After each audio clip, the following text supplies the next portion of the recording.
As the tape began, they heard the voices of two men working urgently together, two men who had very suddenly found themselves in a crucible, fighting not only for the lives of their passengers and crew, but for their own. And with increasing frequency and a rising cacophony of sound, they heard every alarm, alert, warning, continuous repetitive chime, and computerized synthetic voice sounding in the cockpit. Ground proximity warning system alerts, enhanced ground proximity warning system alerts, traffic collision avoidance system alerts. And finally that voice urgently saying, terrain, terrain, too low, terrain, too low, gear, too low, flaps, pull up, pull up, pull up, pull up, pull up, until it suddenly stopped at the end of the recording. The six in that room were thunderstruck by what they had just heard, by the suddenness, the severity, the intensity of this 208-second long event. They sat there in stunned silence until finally one of the six said, "That guy has been training for this his entire life." Well, he was almost right. But I believe the preparation had begun even before. You see, all four of my grandparents were born in the 19th century, and yet all four attended university. Remarkable, especially for women of the era. My mother was a first-grade teacher for 25 years in the small Texas town where I grew up. My father, a professional. And so I received from them wonderful gifts, a lifelong love of reading, of learning. So I had the good fortune to grow up in a safe, stable environment in which education was valued, ideas were important, and striving for excellence was expected. And so I've tried to do in my life what I've encouraged others to do. To never stop investing in yourselves, to never stop learning, never stop growing, either professionally or personally. I think that's become an economic necessity for us now. As the pace of change globally only accelerates, most of us cannot get through an entire working lifetime with only a single skill set. Instead, we have to keep on learning, growing, stretching ourselves, sometimes reinventing ourselves. I've had to. And we must learn how to innovate.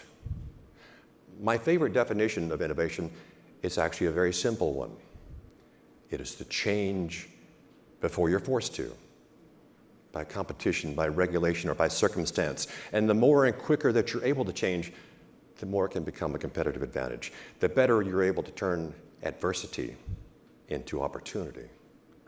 And that's true whether you're facing a sudden crisis or a sudden possibility.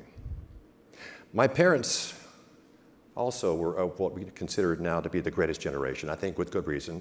They grew up during the last great financial upheaval, the Great Depression of the 30s. My father served in World War II, like many of his contemporaries. And they had certain clearly articulated values they passed on to me, and that my wife, Laura, and I have passed on to now our adult daughters.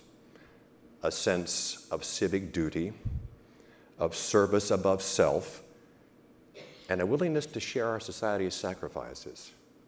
Yes, all of them, even the really inconvenient ones. Now, sometimes, given all the many distractions in our modern popular culture, it seems as though these important civic virtues have gotten lost in the noise. They don't seem as apparent as they once did. We may wonder if they still exist, but they do.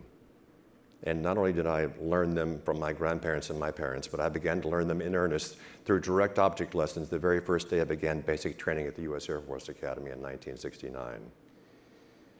On that first day, it was obvious to us that we had encountered a system designed to change us, to challenge us, to tear us away from the comfortable, the easy, the familiar, to teach us civic virtues that, quite frankly, many in our society seem to feel they have the luxury of thinking of only as abstractions. But I'm here to tell you that I've learned in my life they are not abstractions. They are, in fact, values that have real meaning in real life with real consequences. It matters what we do and how we do it. in spite of how it seems often in this winner-take-all world, there really are things that we owe to each other as citizens. We owe it to each other to be capable of independent critical thought, to make decisions based on facts, not fears.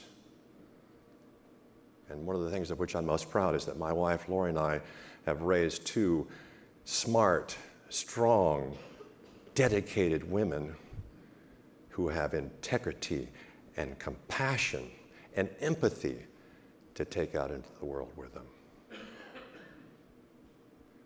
We've seen recently what happens if we don't.